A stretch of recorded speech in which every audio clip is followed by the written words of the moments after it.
안녕하세요. 멕시코에서 리제맘이에요. 오늘은 제가 멕시코에 왜 살고 있는지를 말씀드리고 싶어서요. 제가 사실은 캐나다 유학을 했던 이유가 그 이민 준비로 했던 거거든요. 제 목표는 20대 때부터 선진국에 살고 싶었어요. 사실은 캐나다도 아니고 호주에서 살고 싶었는데 호주의 그 이민 문화가 많이 닫혀서 그 캐나다에서 불어를 배우면 좀 더 쉽다고 해서 퀘벡주로 준비를 했었던 거고, 남편을 소개받아서 결혼을 하게 됐고요. 남편은 이미 여기 와서 사업체를 운영하고 있었던 중이에요.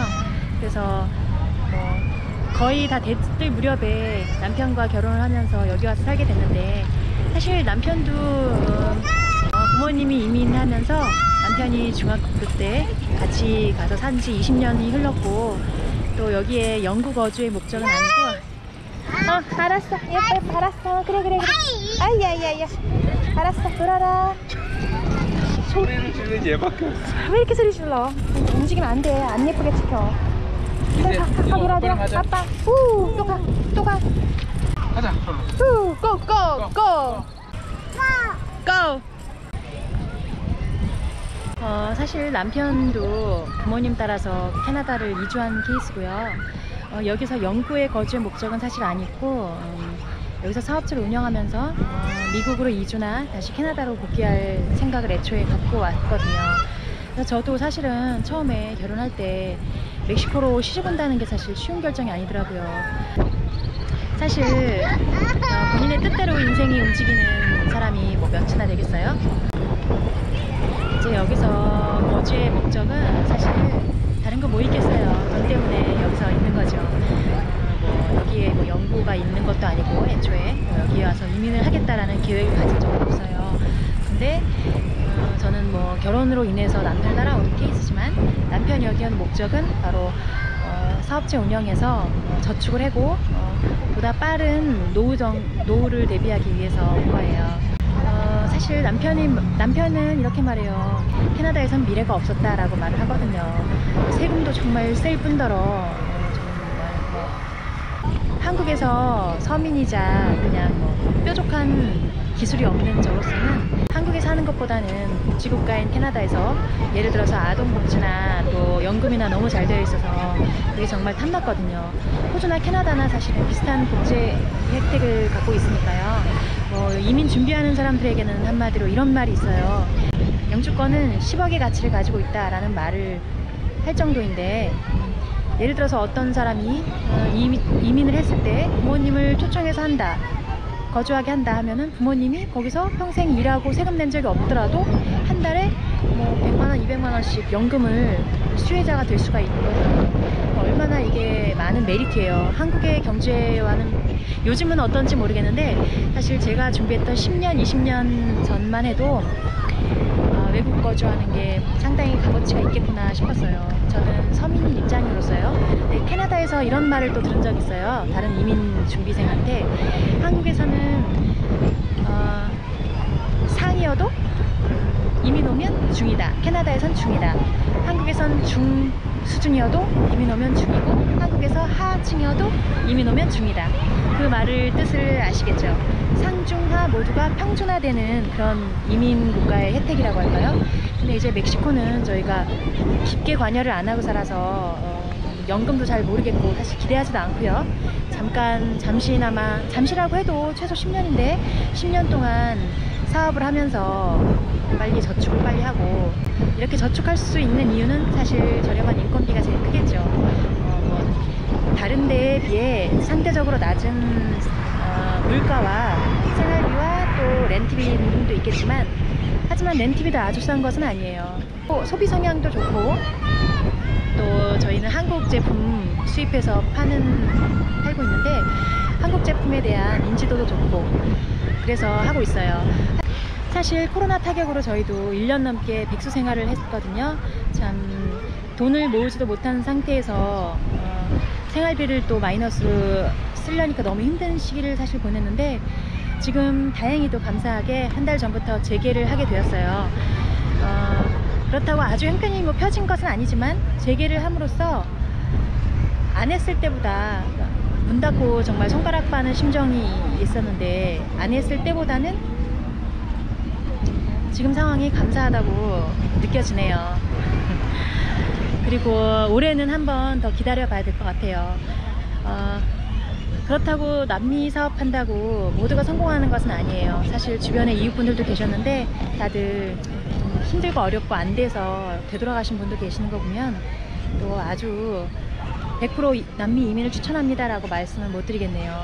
또 어떤 것을 하느냐 어떻게 하느냐에 따라서 좌지우지가 되고 하는데, 사실 또 이런 말이 있어요. 남미 사업을 할 땐 아주 쪽박도 없고 대박도 없다 라는 말이, 그래도 좀 버티다 보면 아주 이제 가난해서 파산 지경까지는 안 가지 않나 라는 생각이에요. 사실 저희도 여기니까 작년 한 해 동안 버텼지, 한국이나 캐나다 뭐 다른 국가라면 어떻게 버티겠어요. 사실 벌써 파산을 했죠. 근데 그래도 그나마 저렴한 생활비로 저희가 많이 버텼던 것 같아요. 그 말씀드리려는 게 뭐였지? 코로나를 겪으면서 힘든 것은 사실 저희뿐이 아니죠. 한국에는 자영업 하시는 분들이 정말 많이 고충을 겪고 있다고 들었고 많을 거예요 정말. 근데 저희는 또 행복한 아우성인지 모르겠지만 그나마 다행이고요. 또 그래도 올해에도 사실은 미지수예요. 성수기가 곧 성수기인데 이 나라 사람들은 사실은 휴가철에 많이 여행을 다녀서 소비를 좀 많이 하는 편이에요. 근데 또 모르죠. 코로나 때문에 멕시코 사람들도 많이 경제적으로 타격을 받아서 또 예년보다는 더 적은 소비를 이룰 수도 있을 것 같은데, 그래도 저희가 아직은 그렇게 조금 희망적이라고 보고 있어요. 올해만 잘 넘기면 앞으로 더 이 최악의 상황에서 조금이라도 나아지지 않을까 싶은 마음으로 버티고 있네요.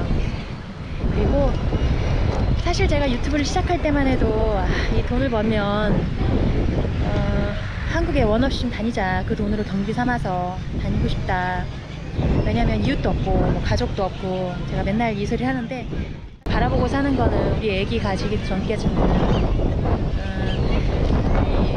길냥이를 입양해서 우리 고양이를 제 딸처럼 애지중지하면서 키웠고 정을 들고 키웠고요. 또 향수라기보다 그걸 생각할 겨를도 없었어요. 요즘에야 제가 집에 있지만 사실은 남편 도와서 가게 나가서 일을 하고 그렇게 했죠. 근데 제가 그렇게 말주변이 좋은 사람은 아니라서 좀 말하는데 애도 먹는데 좀 이해해주세요. 근데 유튜브는 뭐 그렇게 각 잡고 되게 잘난 체하고 있는 척 뭐 예쁜 척 많이 해도 그런 게 좋은 것은 아닌 것 같아요. 제가 다른 채널을 볼 때만 해도 편안함에 시청을 재밌게 하지. 잠깐만요. 눈물이 보여.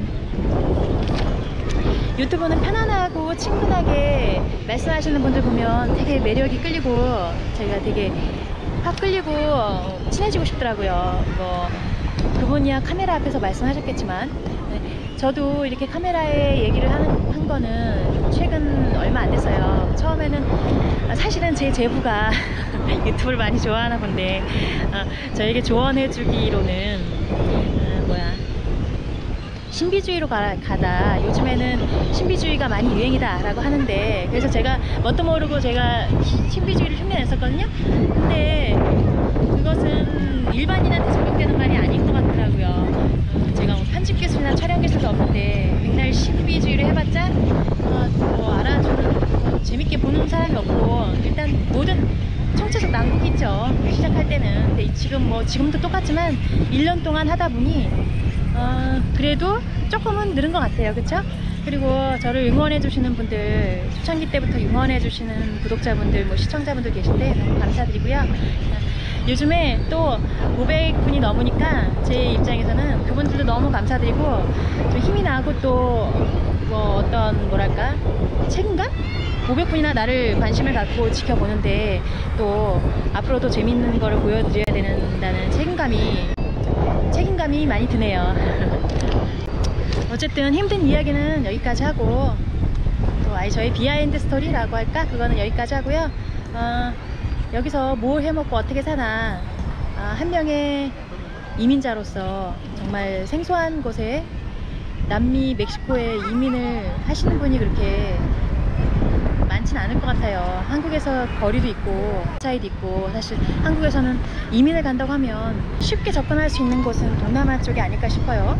뭐 호주, 캐나다, 미국, 영국도 있지만 이 남미까지 이민을 선택하는 케이스가 사실은 차후선책 같아요. 근데 제가 이 낯선 곳에서 저희가 이민자로서 어떻게 살아가는지 그것을 앞으로도 보여드리고 싶습니다. 네, 그리고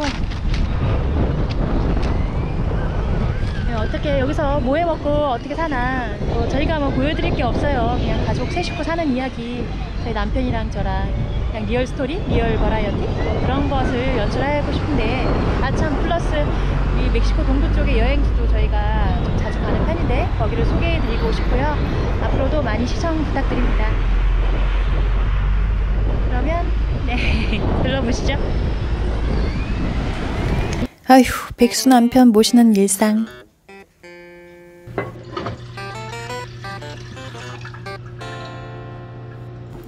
깍두기가 쉬어서 처리하려고 해요.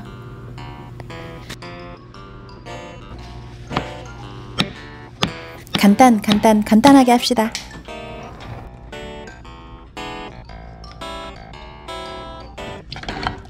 매일같이 요리하기 어우 지겨워.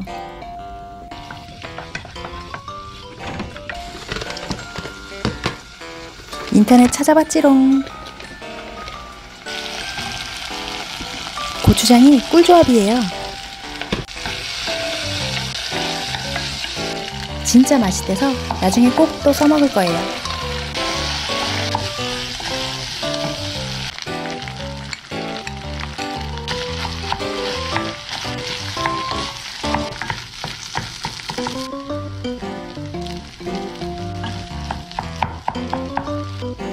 완성!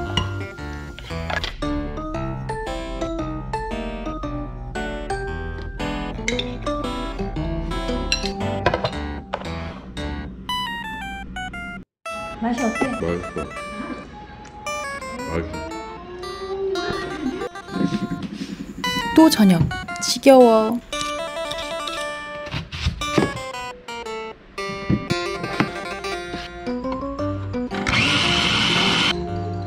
땅콩 오일. 이거 물건이에요.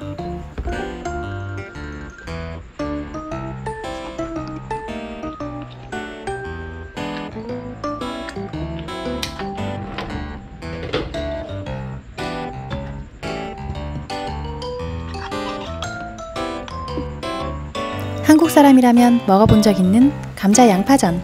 맛있죠?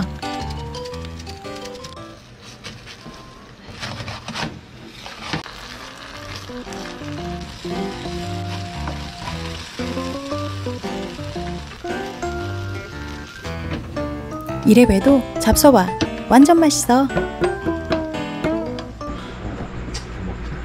고추 삶은 같이 먹자.